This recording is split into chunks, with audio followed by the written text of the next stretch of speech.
ব্যস্ত শহরের ব্যস্ত মানুষের মাঝে দেখেন একজন কষ্ট করে খাওয়া একজন অন্ধ মানুষের পাশে হুসাইন মানসুরি যে এসে হাজির হয়েছেন।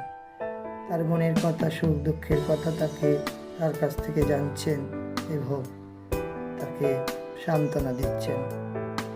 এই ব্যক্তিটি কিন্তু আমাদের একটা শিক্ষা দিয়ে যায় যে তিনি অন্ধ হয়েও, শারীরিকভাবে অক্ষম হয়েও তিনি যে ভিক্ষাবৃত্তি অর্জন না করে কষ্ট করে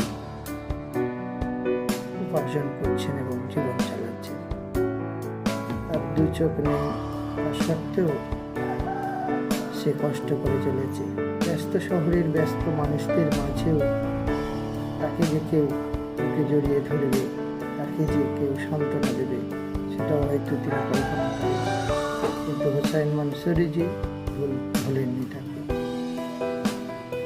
যে সাধারণত সকলকে সহযোগিতা করে থাকেন, আজকের ক্যালেন্ডার বিক্রেতাকে সঙ্গে পেয়েছেন এবং তাকে হাসি ফুটিয়েছেন, যতটুকু সহযোগিতা করার করেছেন, তাকে বুকে নিয়েছেন। এখন অন্ধ মানুষটি কত হাসি খুশি অবস্থায় তার সঙ্গে মত বিনিময় করছে, নিশ্চয়ই খুশি হয়েছে।